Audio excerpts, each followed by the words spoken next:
Welcome to Lambert International Airport and the 2009 Exodus.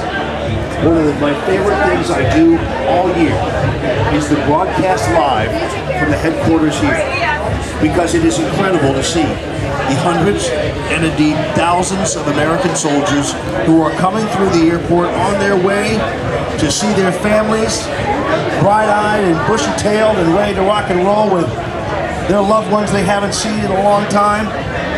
And we're here, most importantly, ladies and gentlemen, not just to say hi, not just to ogle what it's like to see people who are volunteering for this great country and on our behalf and for our national security, but also, more importantly, to thank them for their service to this great nation, and to thank them for their sacrifice for this country, and to thank them for doing the heavy lifting that all of us in so many ways, shapes, and forms take for granted. Kathy O'Connor, who earlier, I always get the whole president, executive director thing mixed up, and you and Al Cassidy do great work, and you are the executive director of the USO, and doing a fabulous job, by the way. Oh, thank you, Jamie. It's an honor to have this job. So what time were you up this morning? What, 3, 2, 1? I was here at 1 o'clock this morning. 1 o'clock? Were you really 1 o'clock yes, this morning? 1 o'clock. Preparing for what really has become just such a great tradition here at the USO and here in Lambert. It is so much fun, and you're right, it is a wonderful tradition. Our volunteers love it, the people that work here at the airport love it. We start planning for this in September, really maybe August, and it's great. And you've mentioned earlier about the community support. We have had this year more community support than we've had any other year. Well, I want to introduce you to a guy who actually we have grown to know and love. His name is General Greg Martin. He is well, they don't call them Grand Poobahs in the United States Army, but nonetheless, he is the guy who essentially runs Fort Leonard Wood. He would be a Grand Poobah. He would be, yes indeed, and then maybe at the Elks Club, maybe you still call him a Grand Poobah. Who knows? I don't even know whether you've got time for the Elks Club, my friend. Ladies and gentlemen, General Greg Martin, how are you, sir? Doing great, living the dream. So proud to be with all these great soldiers. I gotta tell you, even my son pointed out, because he was at Fort Leonard Wood, and where he did all of his basic training and everything else. When General Martin speaks to these guys, I mean, plus I love talking to you because you are an inspiring individual, especially though for the young men and women who are going out there and doing the heavy lifting necessary to defend this great country of ours. And you are an inspiring guy. What do you tell them? What do you tell an American soldier before they go off or before they're out into the rest of the world after they've been at Fort Leonard Wood? First, I thank these great soldiers like these guys right here. Thank them for being volunteers in a time of war, for raising their right hand, taking an oath to support and defend the Constitution of the United States, and then each of them say, "Send me," and we send them. Whether it's Homeland Defense, saving the American people life, limb, property right here in the homeland, or deploying overseas to do the nation's business. So I thank them, and I tell them that the American people support and love them, and that they got to train hard, be ready. It's a tough, deadly world, and we have an army to go do dangerous business.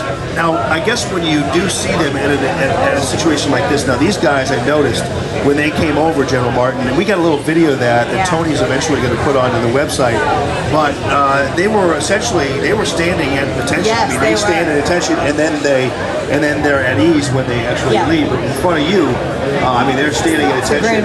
It's really cool to see. That is. Because really, essentially, though, they're here, they're still essentially on duty, right? Until they actually get home. Are they still, because I noticed some of the drill sergeants used to be following them into the bathrooms, making sure they weren't putting on makeup, at least the ladies, making sure they weren't putting on makeup, and making sure the guys were all still, still representing, still. Yes, most of these soldiers are going through basic combat training at Fort Leonard Wood, which is one of the huge training bases in the Army.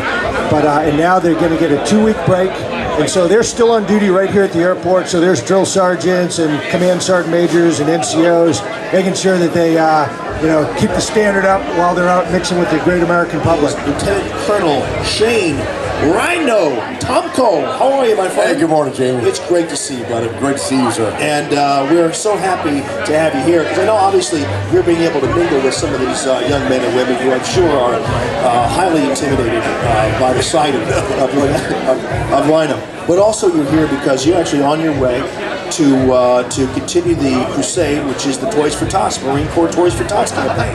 Yes, sir. First and foremost, I want to tell you that the USO here is phenomenal. As a young troop, I spent a night, Christmas, in this very USO in St. Louis, and how this has grown, the Rocky Sickman Room, how this has blossomed, and it is in large part to what you do, Jamie, and your influence on the community, and I cannot say enough great things about the USO and what they do for these kids. Secondly, back to Rocky, Anheuser-Busch gave us a check for $75,000 yesterday, and we are going now, my Sergeant Major and XO and I, we're going toy shopping at local St. Louis toy companies, and we're going to put that money right back into the St. Louis community. It's been so great to their Marine Corps and the other services, and we just can't thank them enough. Fantastic. We so appreciate what you guys are doing, and this is one of the true blessings that we have, the Marine Corps, the work that you guys do, and what you've done for this country, and now what you're doing for the Toys for Tots campaign. And I understand, too, personally, is this the first Christmas you've actually spent with your family? This will be my very first Christmas with my family. Wow. I bet it is just amazing. Well, I'm the biggest geek on the planet. I'm taking pictures of everything. We sit on every Santa's lap, whether they like it or not. We're having a blast. That is great. Now tell us why, though, you haven't been with your family on Christmas. 2 tours in Iraq, 2 tours in Afghanistan, just going non-stop since 9/11. I generally come home, make a child, leave, see a child get born, leave, come back, make another child. It just kind of worked out that way, and this is going to be a great holiday. I just got to find a BB gun now.